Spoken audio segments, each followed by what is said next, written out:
Hi, everyone, and welcome back to Grace of a Military Child in Life podcast. Military families are not like your traditional family. They are strong, brave, resilient, and some of the most incredible people I know. My name is Gracie, a U.S. Army brat, and I am your host. I am honored to be able to give military family members like myself a place for them to share their stories and experiences in the military life. Stay tuned for this week's guest. Hi, everyone. Welcome back to a new episode of Grace of a Military Child in Life. Today, I'm super excited because I'm here with Erin. So, Erin, welcome to the podcast. How are you?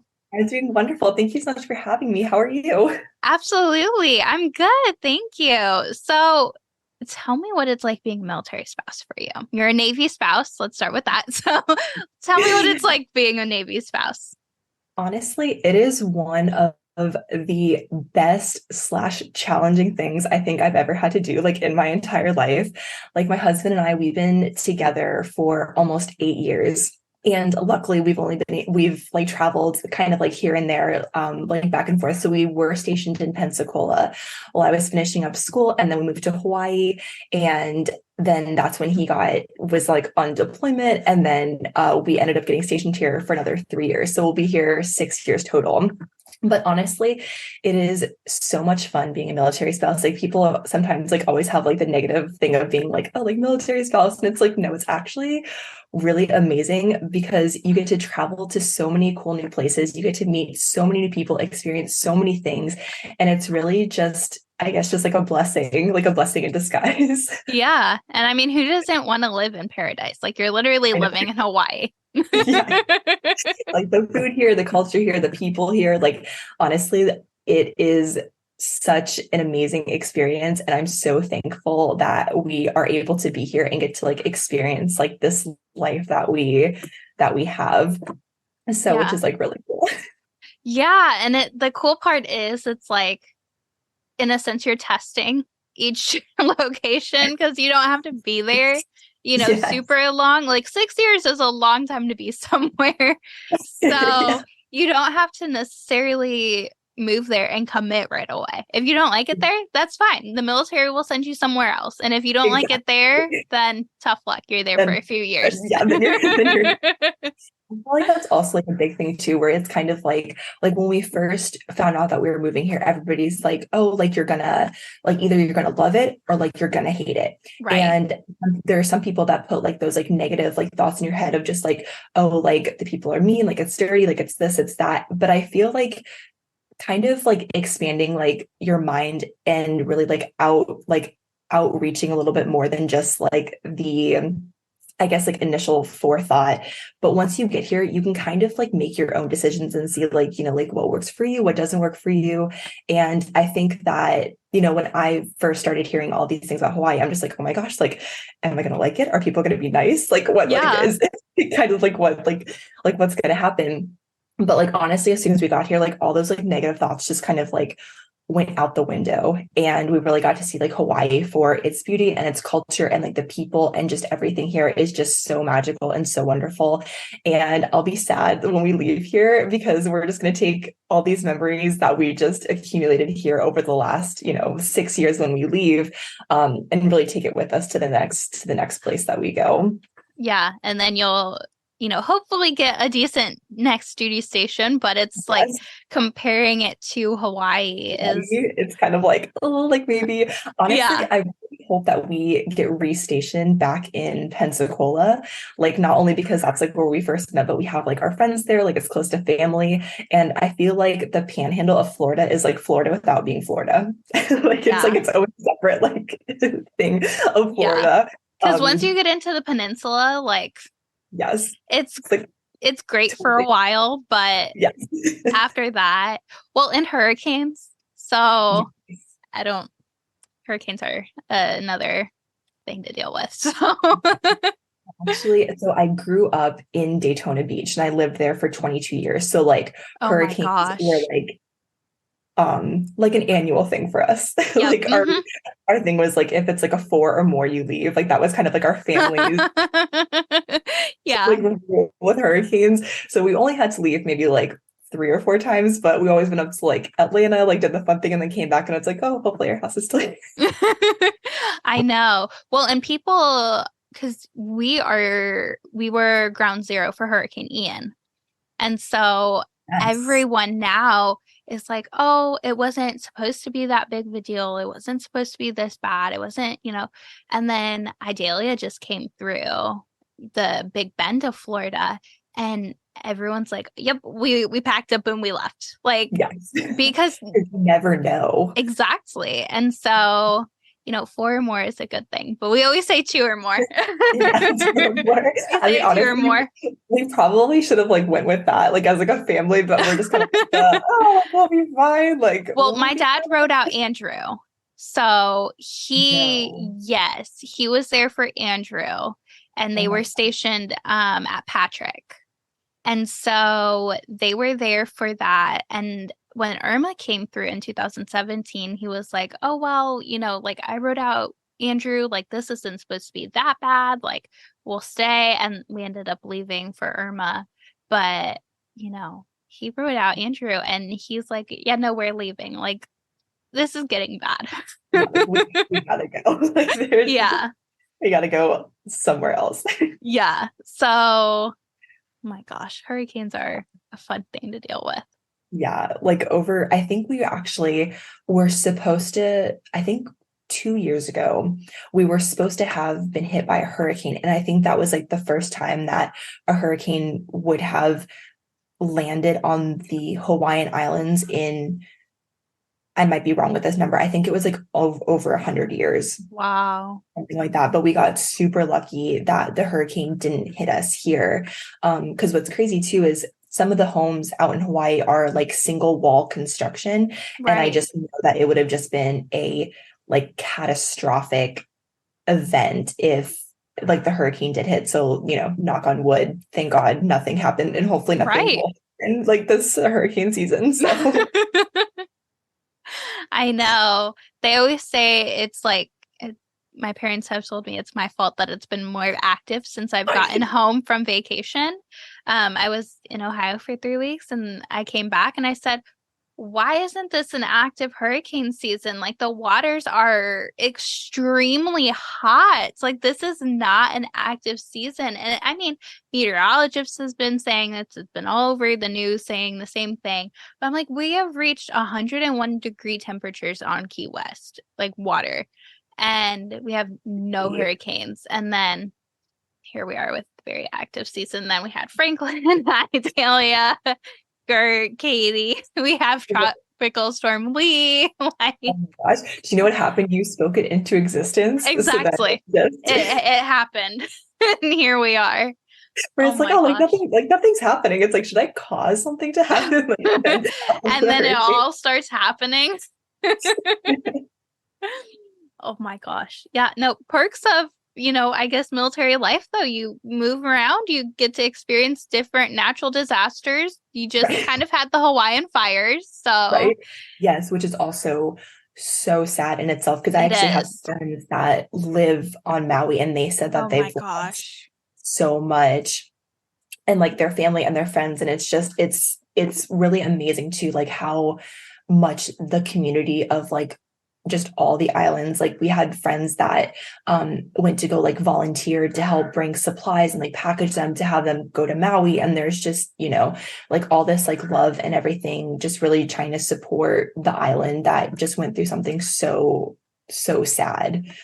Yeah, because literally you're rebuilding Yeah. from sand now. Yeah, like There's nothing. nothing.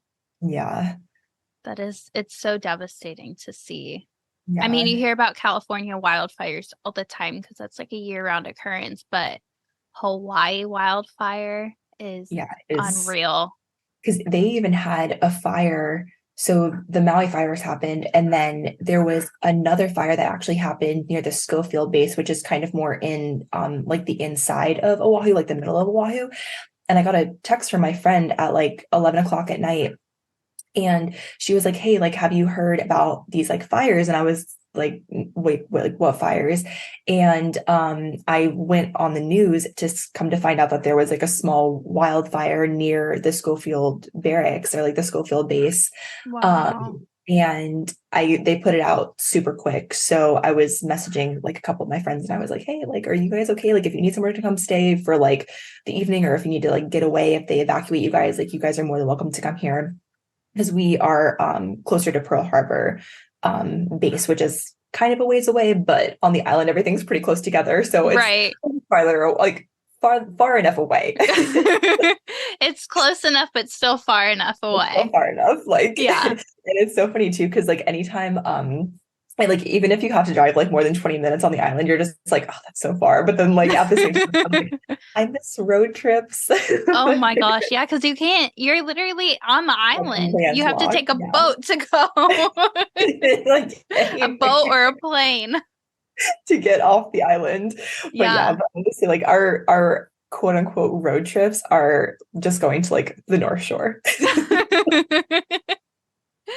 Yeah. It's like pretty much our road trips essentially. Yeah. And growing up, in the continental United States, like you can literally drive. I mean, you can even drive from Key West all the way up to Alaska. Like you'll cross into Canada, but you can drive to Alaska if you would like. Right. Well, actually, kind of a funny story. So when we were PCSing from going back to like military spouse, like kind of like perks thing. Yeah. So when we were in Florida, so I had like a little Prius like car, because my husband shipped his truck to Hawaii because it was like more expensive, right? Right. To have it shipped there. So we're like, we'll just ship your truck. And so we drove with our 3 huskies, all of our luggage, their kennels, like packaged on my car, from Pensacola to San Francisco, I think. Oh my gosh. I think it was San Francisco. But we did like an entire cross-country road trip. But honestly, it was one of the best things we've ever done. And it was so much fun. Like, I think we drove the US in like 7 days, but we like stopped different places, and like we let them like run, and like we just got to like experience like all different like foods, and just, it was a really good time. Like, you get to sightsee and because Southeast is different than the West and the Northeast and the Great Lakes. It's all so different. Yes.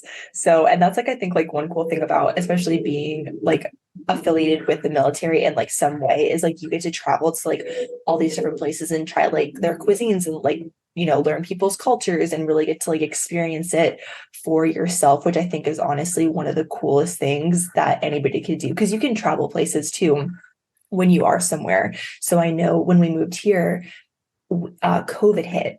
So we literally moved here in February of 2020, and then a month later, the whole island was shut down. Oh my gosh. So, worst time to move. I know. I was like, oh, and it's like, just kidding, you're being shut down. And we're like, yeah, cool. You have to stay home. You can't go and see the gorgeous islands. So we've been like really fortunate that we've been able to like do like little inter island travels like here and there, but like hopefully in the future, in the next couple of years, we can maybe go to like Australia, or like go see like Japan, or like, travel to like some of those islands, or other places too. Oh my gosh, that would be like dream. Just travel and that's how everyone who gets stationed in Germany, you can just hop on the train and go to Italy, to France, to London. Like, you can go to all of these places because all you have to do is hop on the train and it'll take you anywhere you want that day. It's insane. I'm low-key kind of jealous of the people that live over there, because I'm in Italy right now, and they're like, oh, we just went to like Florence. I'm just like, wow, that's so nice. Like, eat the pasta for me, please. Eat the pasta. Yeah, it's so fun to hear those stories, like especially like high school military kids, because they just take, senior pictures at a castle. Like, who does like, that? Casually. Like, it's just like, oh, we go to the castle and just take these pictures. Like, that is literally the coolest thing. Right?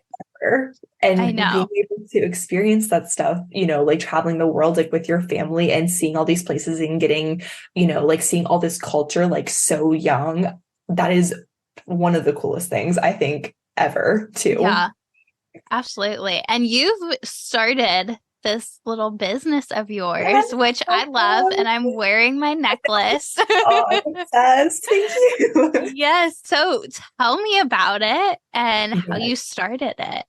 So kind of a crazy like backstory of like how I started my business. So I really wanted to find a piece of jewelry that was like minimal because I'm a minimal girly. Like I wear like the small dainty earrings and like the little rings and like, just like things like that. Like that's kind of more of like my style. And when I was searching to try to find just something very minimal to support my husband in like, I guess, a delicate way, I was having the hardest time trying to find like a piece of jewelry, like a necklace, a ring, a like earrings, like, whatever you can think of, like bracelets. Yeah, because all of And like the red, white, and blue stuff is all this big flashy. Like it's it's like big gorgeous. And I and like, have some, but it's all big yes, and flashy. and it like doesn't like for me like I like and honestly I love that stuff too, like don't get me wrong, like I'm just kind of like There's a I time and place for for it. Exactly. it. I wanted something where I could wear it every day, but have it be very subtle and not just like super flashy, like in your face kind of thing. So that's where I started just to make jewelry for myself. Like I started with like the silver lining and then I started with like the golden hour. And those were my two staple pieces where I like actually hand drew a flag design with like a little heart, and I was making these pieces like for myself and I was wearing them. And my friends were like, oh, I actually really like this. Like, can you make me one too? And that's where I got the idea of, oh my gosh, like if I like this stuff and I like wearing this, well, maybe what if other people might like wearing this stuff too? And where the meanings of these pieces come from is just more so like, especially going back to like being a military spouse, like we and like military children as well. We go through so much. And I think just like a little glimmer of like hope or like a small reminder of your day, just I feel like really uplifts all of the negative weight that sometimes comes with being, you know, like affiliated with the military. Cause I know when my husband was gone during deployment, I really relied heavily on like my friends and like my family. And, sometimes like they couldn't always like be there for me. And that's where I was like, well, maybe if somebody has like a piece of jewelry to like have and to hold like close to them, it can maybe represent and remind them of like, hey, like things will be okay. You will get through this. And that's where I started making all of these little meanings behind each piece of jewelry that we create. Yeah, I absolutely love that. And I have so much of it. Like, it's so gorgeous and it's so simple. And like my everyday necklace, it doesn't need to be big and flashy. Like, I mean, I have some of the like, Kendra Scott, like create your own stuff. And I have like my 21st birthday, I went and drank around the worlds at Disney. And That's so so cool. I had a black t-shirt with, that I made with neon pink, like a design on it. And so to commemorate that, I did a black chain necklace with a neon pink stone. And so like Oh, I have all kinds of stuff like that, but that's not everyday like, wear. And exactly, that is like occasions and yeah. where black and neon pink matches, And so like, I mean, I'm a military kid, so the dandelion, like I love, love, love that. Yes. And that's the military kid flower, that's the military family flower, and it's just so much meaning in such a simple thing, and it looks stunning. Thank you so much. And thank you for also like wearing and like supporting my small business. Like, I just love you so much for that. Honestly, it means like the absolute world to me because like trying to think of like different designs and everything, like I want everything to kind of like relate to like kind of like what we go through. You know what I mean? Because not everybody understands, or like people are like, oh, like, oh, like this is like what you signed up for. That's like the famous like thing that people say. Yes, And it's it just like, is. well, like, yes, but like, no. So, but that's why I really just wanted all of my jewelry to kind of represent, like the stages of being a spouse, so like being like a military child. And, that's where some of actually my new pieces that are coming out are kind of representing this lifestyle that we live. And I think one thing too is, I like a thing about my business is like people might think that it's just for like military spouses, and it's like, or like military families or like children. And it's just like, no, like this is jewelry that everybody can wear, because even though it has a meaning behind it, you can also make your own meanings for these different pieces. So like, for example, like today I have like my totes collection that's being launched, and I actually have this really funny one where it says emotional support human. Yeah. And during deployment, one of my really good friends, Maddie, she was like always there for me. And we always like have this joke of like, oh, like, instead of like emotional support dog, it's like, oh, emotional support human. So the meaning behind, like, kind of like a fun meaning behind the making of that piece was her, because Yeah. she was my emotional support human during the time that my like, my husband was deployed. So just kind of like fun things like that. And then we have like the brass collection, which is meant for like children. So we have like different little designs. We have like a rainbow, we have like a koi fish, we have my gosh, there's like so many, like, maybe we might be adding like a little dandelion to that one too. Like just different things like that, where it's kind of meant for like everybody, and not Yeah. like specifically for like military, but kind of geared towards more military, I guess. Like, Well, and it has the underlying roots of military, but yes. it's not, like you said, it's not just spouses, it's not just families and kids that can wear it. It's literally anyone, Yes. because it's, you know, in a sense, showing support for military and Yes. military families and military spouse small businesess, Yes. which, shop spousely is huge. Yes. So, I love Spousely. And it's so funny. I was yes. actually like kind of hesitant to like join the Spousely crew for a little bit. And then I was like, Erin, like, what are you doing? Like, people are so nice. I've met so many amazing people through this like whole community too, which I like would have never in my wildest dreams imagined how supportive everybody is. And I think that's like one thing too about like this community in itself, is just the people that I've met over the last 5 months of having my business, is just some of the best people I've like, I can't even thank them enough for Yeah. just being like the absolute best. And I know that we'll be friends for like literally a lifetime. It's like, when you're my friend, you're stuck with me. So, Yeah.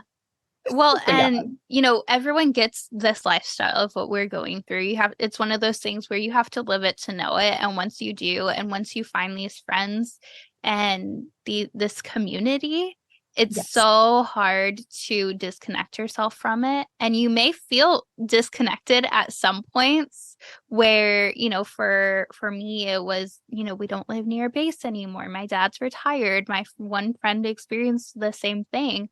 But when yeah, you get back into that space where you're all, just surrounded by military community, it's like it never left. And you have that for life. And it doesn't matter. Like, there's no difference. I 100% agree with that. Yeah.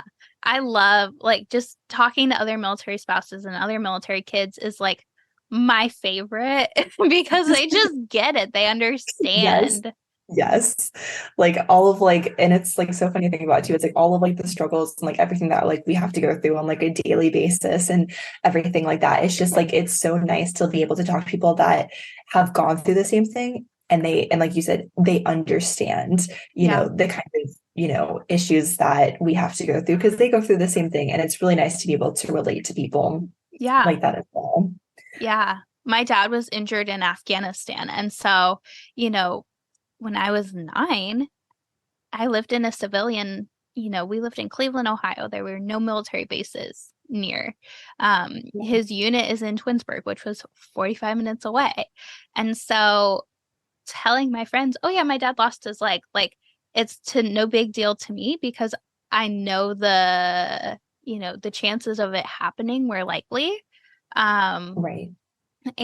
but they're like, what do you do? Like, your dad lost his leg, like, what? But then you go to a military school when we moved to Texas and that PCS happened, it's like talking to all of them and being like, oh yeah, my dad lost his leg. And they're like, oh, cool. It's that like, they understand that And it's common in the lifestyle to have, I mean, maybe not an amputation, but it's common right. to And experience injuries and PTSD and TBI and all of those, mental, health issues from that.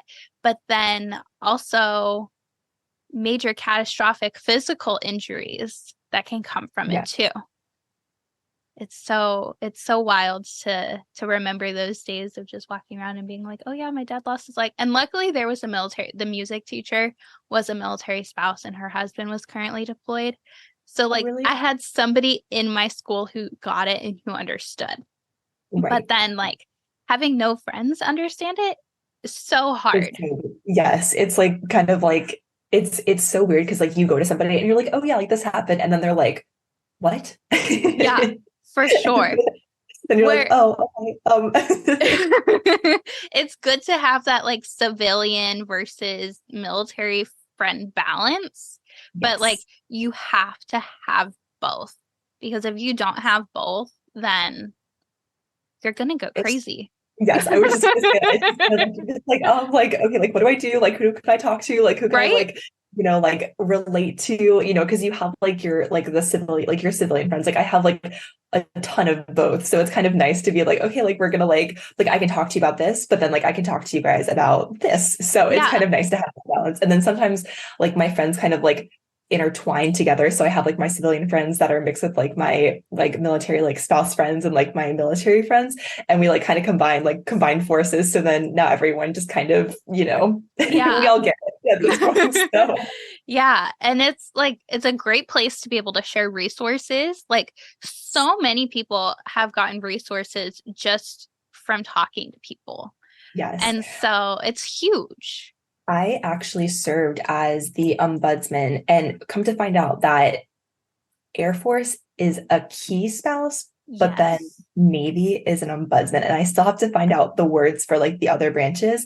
But I actually served as the ombudsman for my husband's command for 2.5 years. Oh, So wow. resources and like everything else, like I was like so kind of nervous to like do it because I was like, oh, like what do I do? Like what if I mess up? But honestly, Right. that was one of the best things I could have ever done, especially being a new spouse, is signing up for something like this because you get to learn so much about the branch, like what they do, like kind of like the resources that you can use, other people can use, you're helping people.